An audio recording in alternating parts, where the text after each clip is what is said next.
अंग्रेजी में मुबाहिसा कैसे करते हैं, बहस कैसे करते हैं, तकरार कैसे करते हैं, आर्ग्यूमेंट कैसे होता है अंग्रेजी में, इसके ऊपर मैं पूरे फ़िक्रों की एक सीरीज़ दे रहा हूँ। इसमें 10 फ़िक्रे मैं आपको दूंगा, 10 सवाल दूंगा, 10 जवाब दूंगा पर कैसे तकरार होता है। न सिर्फ यहाँ तक बल्कि गोरे की ओरिजिनल अंग्रेज़ी में वो क्या गैप्स हैं जो हमारे और उनके दरमियान में हैं, कि हमें क्यों गोरे की समझ नहीं आती और हमें क्यों अंग्रेज़ी मुश्किल लगती है। गोरे कहाँ साइलेंट करते हैं, कहाँ स्किप करते हैं, कहाँ मल्टीपल वर्ड्स को मिला के बोलते हैं। ये वो वजूहत हैं कि गोरों को हमारी समझ नहीं आती और हमें गोरों की समझ नहीं आती। तो ये जो चाहे फ़िक्रों की सीरीज़ हो या कोई भी सीरीज़ हो, आपको लैंग्वेज की बारीकियाँ बहुत ओपनली मैं डिटेल से जाके खोल खोल के आपके सामने बयान करता हूँ।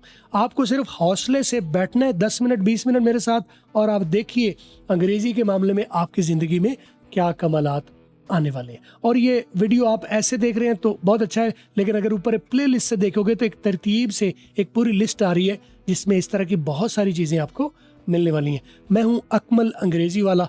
आप सब्सक्राइब और फॉलो कर लेंगे तो मेरी वीडियो यकीनन आपको मिलती रहेगी। अंग्रेज़ी में पहला जो बहस व मुबाहिसे के लिए जो सवाल हमने किया है वो है, why do you think your opinion is the only correct one. ये मैंने वो स्टाइल बोला है जिसको आप पढ़ते हैं, लेकिन अब मैं इसको बारीकियां इसकी खोलूंगा और आपके सामने अनलॉक करूंगा लैंग्वेज को। वाई डू यू थिंक को वाई डू यू थिंक। अब देखो लंबा मैं बोल रहा हूँ, वाई डू यू थिंक, मैंने शॉर्ट कैसे किया, why do you think, why do you think. अब वाई डू यू थिंक और व्हाट डू यू थिंक की तकरीबन शक्ल एक जैसी बनेगी, why do you think, why do you think. और डू यू का देखें कि डाल मैंने नहीं किया, रे किया, why do you think, why do you think. आगे मैंने थिंक नहीं बोला, थिंक बोला। थिंक कैसे, जुबान के ऊपर मैंने दांत रखे, what do you think, what do you think.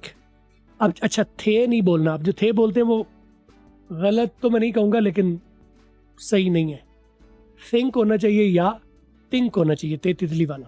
What do you think ये भी ठीक है, व्हाट डू यू थिंक ये भी ठीक है, व्हाट डू यू थिंक ये ज़रा लोकल लगता है। Your opinion, your opinion, opinion में देखे कि पी की आवाज़ फट गई है। What do you think your opinion is the only correct one. अच्छा इज़ मैंने अलग किया, नहीं करना चाहिए। जब भी कोई वर्ड फिक्रे में चलते हुए किसी वाउल से स्टार्ट हो, जैसे ओपिनियन वाउल से स्टार्ट हो गया, इज़ वाउल से स्टार्ट हो गया, ओनली वाउल से स्टार्ट हो गया, तो ऐसी सूरत में आपने फिक्रे को ब्रेक नहीं होने देना, बल्कि वाउल साउंड को जो पिछला वर्ड है उसके साथ मिला के बोलना है। आप ऐसे बोलोगे तो वो फ्लुएंट लैंग्वेज बनेगी। अगर आप तेज़ चाहे जितना भी बोलते हो, फ्लुएंट लैंग्वेज तेज़ लैंग्वेज नहीं होती, स्पीड नहीं होती। फ्लुएंट का मतलब है अल्फाज का आपस में कनेक्शन कैसे, ठीक है। तो कनेक्शन का तरीका क्या बताया कि वाउल जितने भी होंगे उनको आपने पिछले वर्ड के साथ मिला देना है। योर ओपिनियन ये ठीक है, योर ओपिनियन, ओपिनियन को ओ अगर अलिफ उसमें फील हो रहा है तो ये ब्रोकन हो गई।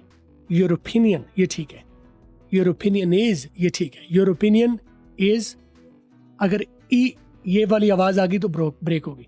तो योर ओपिनियन इज करना चाहिए मिला के।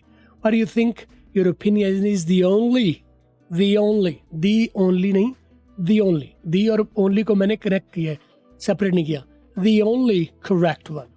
अब यहाँ पर और चीज़ें गौर करें कि ओपिनियन का पी फट गया और करेक्ट का सी फट गया। करेक्ट को काफ नहीं किया, खे किया, और ऊपर पे नहीं किया, फे किया। पर you think your opinion is the only correct one. अब मैंने फ्लुएंट बोला और थोड़ा सा स्पीड भी बोल लिया, लेकिन फ्लुएंट बोला। स्पीड ज्यादा करूं या कम करूं स्पीड मैटर नहीं करती, फ्लुएंसी का आपने ख्याल रखना है। इसी को कहते हैं फरफर इंग्लिश। इसका मतलब क्या है, आपको क्यों लगता है या आप क्यों ऐसा सोचते हैं कि आप ही की राय सही राय है, यानी आप ही अकेले सही क्या बात करें, बाकी लोग गलत बात करें। आपको क्यों लगता है ऐसा? जवाब में क्या कहेगा, ये किसी ने सवाल कर दिया तो आगे से जवाब क्या दिया जाएगा, I believe my opinion is valid because I have considered all the facts. आप कहेंगे सर आप तो ऐसा नहीं बोलते, मैं वो वाला बोला है जो आप बोलते हैं। अब मैं आपको वो वाला बताता हूँ जो मैं बोलता हूँ। मैं क्या बोलता हूँ, जो अमेरिका बोलता है, ठीक है। इन उसूलों के तहत बोलता हूँ वही आपके सामने मैं खोलता हूँ। सब्र से बैठा करें जरा, जल्दी वाला काम करेंगे तो कुछ नहीं मिलेगा। सब्र के साथ बैठेंगे तो आपको फिक्रे तो मिलेंगे ही मिलेंगे, आपको बड़ी लैंग्वेज की, फ्लुएंसी की, एक्सेंट की, स्टाइल की सब डिटेलें मिलेंगी। आई बिलीव को, आई के बारे में मैंने आपको पहले बताया हुआ है कि आई को आपने अगर आई बोलते हो, वह जानबूझ के बोला था आई, अगर आप आई बोलते हो तो ये 5% लैंग्वेज है, 5% अंग्रेजी में आई बोली जाती है, अंग्रेज भी बोलते हैं। 10% आप कह लो कि आए बोलते हैं, और 85% अ बोलते हैं शॉर्ट फॉर्म। ये 5% या 10% या 85% ये कहाँ लिखा है? लिखा हुआ कहीं भी नहीं है, किसी किताब में लिखा हुआ नहीं है। मैं अपनी परसेप्शन आपको बता रहा हूँ, जो 20-22 साल मैंने गोरे को सुना है, तो उसकी बुनियाद पर ये मैं आपको एक कैलकुलेशन दे रहा हूँ। थोड़ा ऊपर नीचे हो सकता है, लेकिन कहने का मकसद ये है कि आपने अ शॉर्ट साउंड को मेजरली आपने अडॉप्ट करना है। तो आई बिलीव की बजाय अबिलीव। और एक और बात बता दूं कि जब भी आपका सवाल किसी क्वेश्चन इंट्रोगेटिव से, इंट्रोगेटिव प्रोनाउन से स्टार्ट हो रहा है या क्वेश्चन वर्ड से स्टार्ट हो रहा है, कौन से? What, why, when, where, who, whom, तो ये वाले क्वेश्चन वर्ड्स होते हैं, ये डबल इंट्रोगेटिव होते हैं। जब ऐसा हो जाए तो आप कोशिश करें कि पहला जो जवाब है उसके साथ आप वेल बोल दें। पहले हर एक के साथ वेल बोलना जरूरी नहीं है कि जब आप कोई क्वेश्चन वर्ड देखो तो आप हर जवाब में वेल बोलो। एक में बोलो, 2-3 छोड़ दो, फिर एक वेल बोल दो। वेल बोलने से जो एग्जामिनर है या सुनने वाला है उसके ऊपर आपका एक इम्पैक्ट बैठेगा कि आपको मालूम है हर बात। तो I believe, no, I believe, और फिर आप वेल लगा दिया, वेल, आई बिलीव। और अगर मैं इनको फ्लुएंट बोलूं, कनेक्टेड, तो वाला बिलीव। आप कहोगे आपने अभी सर वेल बोला तो वाला क्यों कर दिया? वेल और आई को मैंने रिड्यूस किया तो बना वाला बिलीव माई ओपिनियन, वाला बिलीव माई ओपिनियन। माँ भी बोल सकते हैं, माई भी बोल सकते हैं। जो उसूल आए पर लगता है, आई, आए और अ वाला, वही उसूल माई, माए और मा वाला लगता है। ठीक है, यही लगना है। लेकिन आगे वर्ड वाउल है तो आप माई ओपिनियन बोलो या माई ओपिनियन बोलो, माई ज्यादा बेहतर रहेगा। वाला believe my opinion is valid because I have considered all the facts. अगर आप रुक के देखो मेरी वीडियोस को तो आपको अंग्रेजी की वो चीजें मिलती हैं जो हमें वहम है कि कहीं नहीं मिलेंगी आपको। बल्कि मैं चाहूंगा कि आप आके इस वहम को दूर करें कि आप सर आपको गलत वहम है। मैं आपको ना सिर्फ फिक्रे दे रहा हूं बल्कि आपको लैंग्वेज के, स्पोकन लैंग्वेज के लॉज भी आपके ऊपर खोल रहा हूं। अच्छा, यहां पर बिकॉज लिखा हुआ है, बोलने में बिकॉज ही लिखा जाता है। बोलने में इसे क्या करेंगे? बिकॉज, एक तो सी की आवाज फटेगी, दूसरा अगर फ्लुएंट बोल रहे हो तो इसकी शॉर्ट फॉर्म एक आती है, बी निकल जाता है, पीछे रह जाता है खज। वो खाज इस तरह से नहीं लिखा जाता, लिखने में वो फिर आएगा CUS। ठीक है, लिखा नहीं जाता, बोलने में आता है खज। बिकॉज को शॉर्ट फॉर्म करके बोला जाता है खज या खस। खस भी बोला जाता है, खस भी बोला जाता है, दोनों ठीक है। मैं करके दिखाता हूँ। Well, I believe my opinion is valid because, yeah.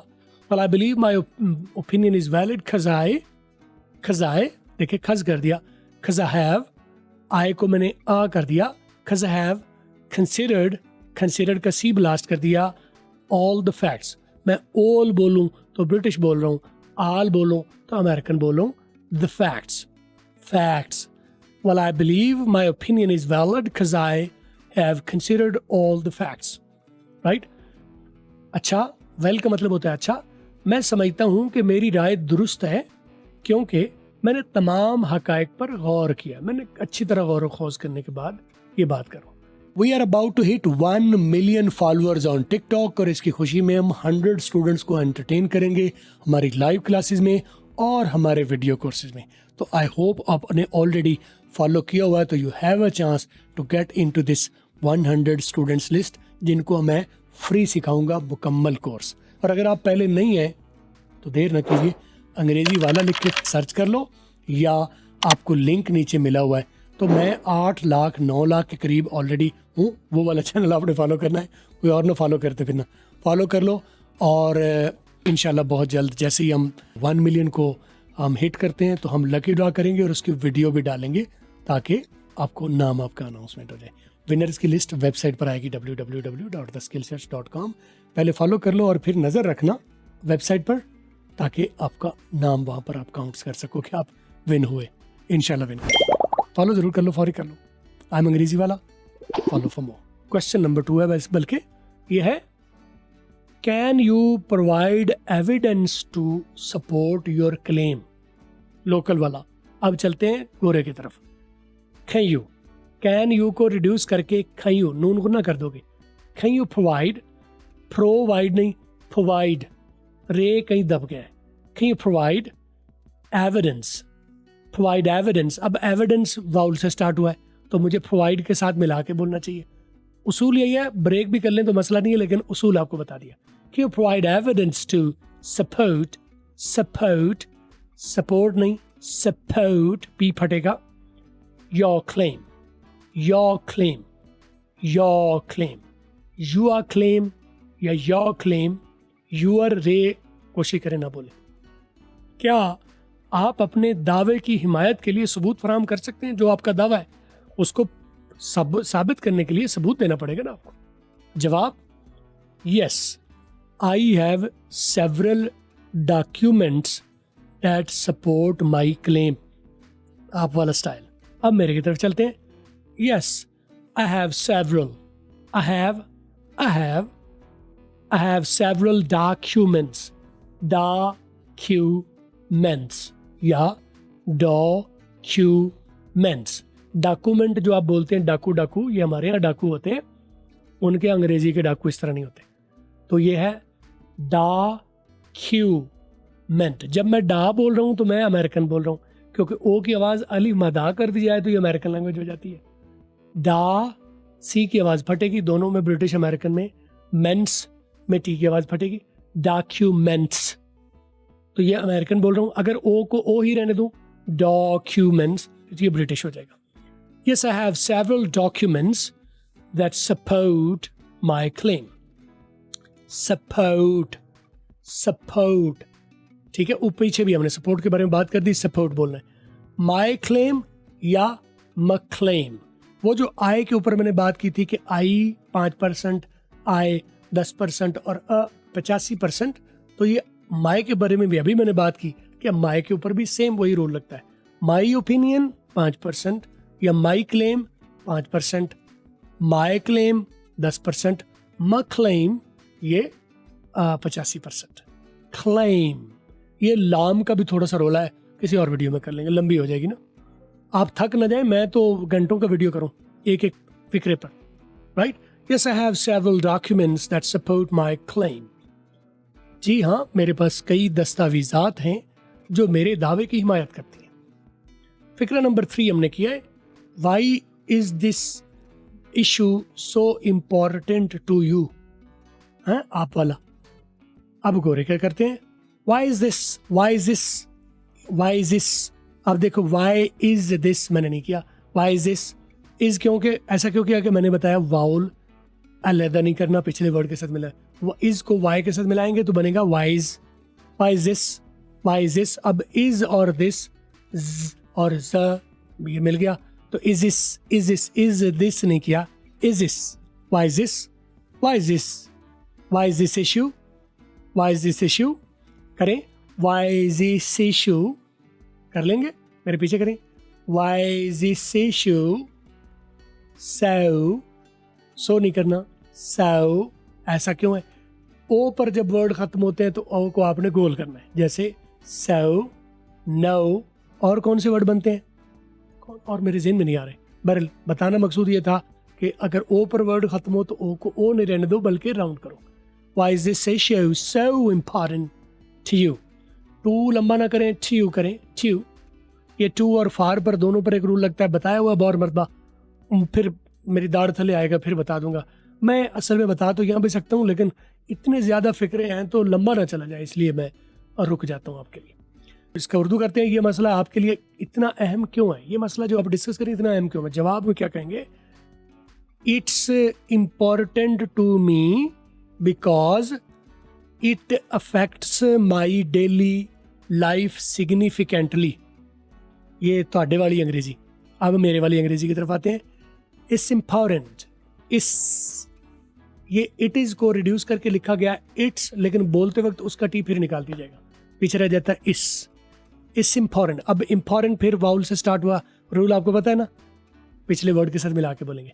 इस इम्पॉर्टेंट ये ठीक है, इस इम्पॉर्टेंट ये ठीक नहीं है, फ्लुएंसी नहीं रहती, तो मिला के बोलेंगे। Is important to me, to me, to me को to me, is important to me because या खज it affects it affects, it का टी आर में कन्वर्ट कर दिया अमेरिकन में, और इट और अफेक्ट्स को दोनों को मिला दिया। इट अफेक्ट्स की बजाय it affects my daily life significantly. My daily life या माई डेली लाइफ, चॉइस है आपके पास। ज्यादा जो इस्तेमाल होता है बता दिया, लेकिन जरूरी नहीं है हर जगह वो इस्तेमाल हो। कुछ सिचुएशंस ऐसी आ जाएंगी यहाँ पर माई ही करें, माई ना करें। माई डेली लाइफ, डेली, डेली नहीं डेली। जो वर्ड डे होता है उससे भी मैं क्या बोलता हूँ? डे बोलता हूँ, ओबे बोलता हूँ, ओके बोलता हूँ। ओके नहीं होता, ओके होता है। डे नहीं होता, डे होता है। ओबे नहीं होता, ओबे होता है। Right? Daily life significantly, significantly, nif पर जोर है, सिग्निफिकेंटली। ये मेरे लिए अहम है क्योंकि ये मेरी रोजमर्रा जिंदगी पर बड़ा असर डालता है। ये मामला जो है मेरी जो रोजमर्रा जिंदगी पर बहुत असर डालता है। फिक्र नंबर 4 करते हैं। How can we find a compromise on this issue? How can we find a compromise on this issue? अब आगे मैं स्पीड अप करता जाऊंगा क्योंकि जितनी डिटेलें मेरे पास मौजूद है सब पर लगाऊंगा तो बोरिंग हो जाएगा आपके लिए। शुरू में आपके ऊपर धाक बिठाने के लिए ना, बताने के लिए कि मैं क्या जानता हूँ, ताकि आपको अंदाजा हो सके। Just joking. तो आगे मैं अब आहिस्ता आहिस्ता डिटेलों में नहीं जाऊंगा, फिक्रे पढ़ता जाऊंगा। How can we find a compromise on this issue, सही वाला बोलता जाऊंगा, दूसरा वर्जन नहीं बोल रहा। हम इस मसले पर समझौता कैसे तलाश कर सकते हैं? कोई तरीका निकालने के हमारी आपस में अंडरस्टैंडिंग बन जाए। ठीक है, जवाब है we can find a compromise by openly discussing our concerns and finding a middle ground. हम अपने तहफ़्फ़ुज़ात पर खुल पर बातचीत करके दरमियानी रास्ता तलाश कर सकते हैं, दरमियानी रास्ता या दरमियानी समझौता तलाश कर सकते हैं। अगला फिक्रा है जी मेरे पास, are you willing to, are you willing to listen to others perspective? Other perspective, क्या आप दूसरे नुक्ता नज़र को सुनने के लिए भी तैयार है? अपनी ना बजाई जाओ ना, अगले की भी सुनो।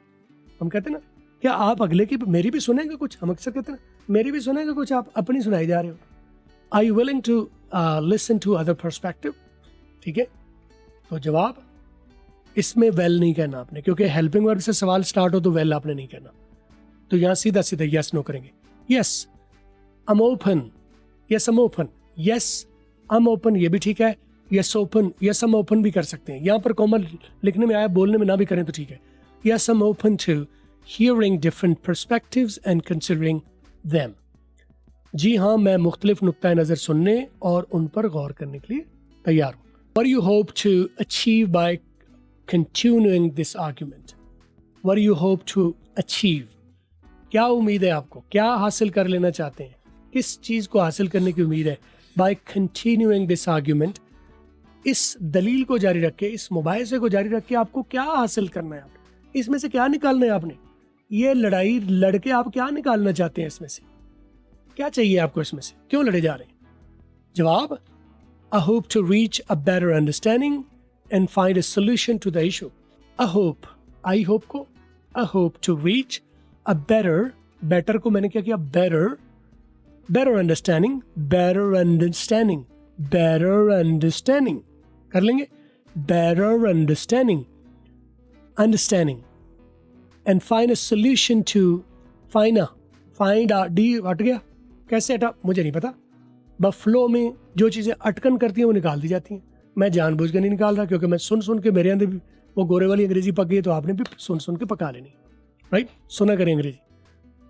मैं उम्मीद करता हूं कि हम बेहतर तफहीम हासिल करेंगे और मसले का हल तलाश कर लेंगे।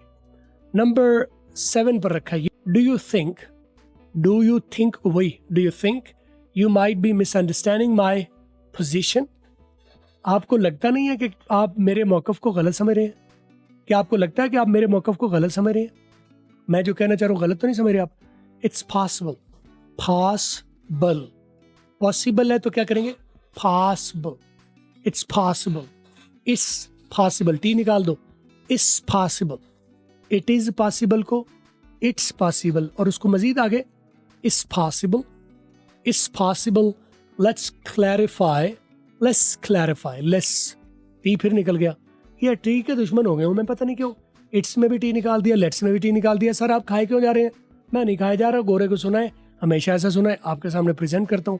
इट्स पॉसिबल, लेट्स क्लैरिफाई या let's clarify my position to avoid misunderstanding. ये मुमकिन है, यानी मिसअंडरस्टैंडिंग मुमकिन है, ज़रूर है। आइए मेरे मौक़िफ़ को वाज़े करें, वाज़े समझने की कोशिश करें ताकि गलत फहमियाँ ना हो या दूर हो जाए। नंबर 8 पर रखा है, how do you suggest we resolve this conflict. Conflict नहीं, कॉन्फ्लिक्ट। आप इस तनाज़ा को कैसे हल करने की तजवीज़ देते हैं, हल करने की क्या तजवीज़ देते हैं? आगे, I suggest that we each make concessions and agree on a collectively acceptable solution। मैं तजवीज़ करता हूँ कि हम हर एक रियायत करें, कंसेशन करें, ज़रा पीछे हट जाए, अपने नुक्ता नज़र से ज़रा पीछे हटें।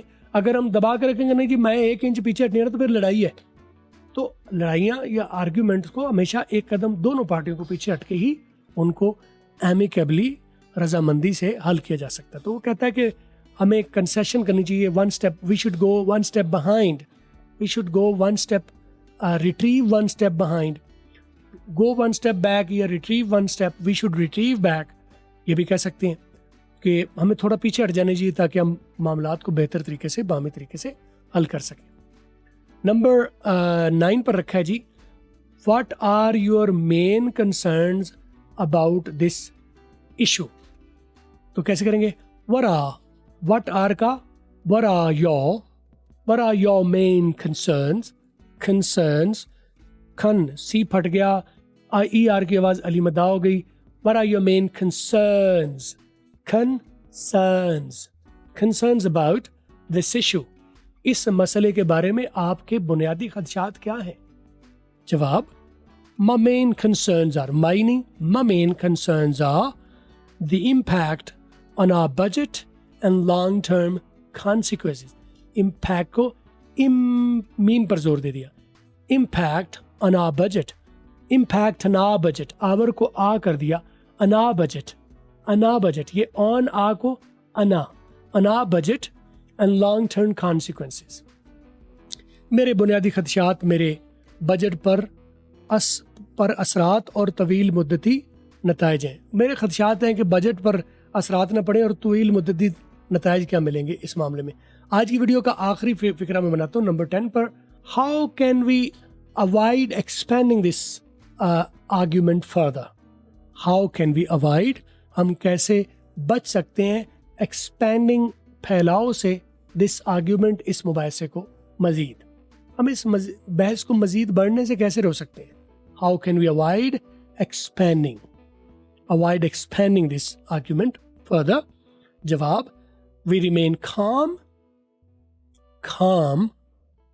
नहीं लिखा हुआ है, calm, आपने बोलना क्या है, सी की आवाज फटेगी, एल साइलेंट होगा, calm, we remain calm and focus on finding this solution so that we can avoid this argument. We can avoid, can की आवाज खे खड़ गई, can की सी की आवाज फट गई, we can avoid this argument की बजाय रे की आवाज बताता हूँ कि AR, ER, IR, OR, UR बार बार बताता हूँ कि अली मदाब, उनको आप अली मदा करके बोले। How can we avoid this argument, हम पुरस्कून रहकर इस हल को तलाश करने पर तवज्जो देते हैं ताकि हम इस बहस से बच सकें। तो ये फिक्र तो काफ़ी लंबे थे, 28 का सेशन है, मैं इसके 2-3 पार्ट्स बना दूंगा, बट आई होप फिक्र चाहे कम है लेकिन मैं उसमें कोशिश करता हूँ कि बारीकियाँ आपके ऊपर खुल के सामने आए और आप इसको फॉलो करें और अंग्रेज़ी को सीखें। आप मुझे टॉपिक्स अपने ज़रूर रिकमेंड किया करें नीचे, मैं ज़रूर आपके सजेस्टेड टॉपिक्स पर भी बात करूँगा। आपके ख्याल में वैसे कौन से और फिक्रे हैं जो आप इस्तेमाल करते हैं, पहले मुझे ज़रूर कमेंट्स में आपने बताना। अगली वीडियो के साथ दोबारा मुलाकात होती है, अपना ख्याल रखिए।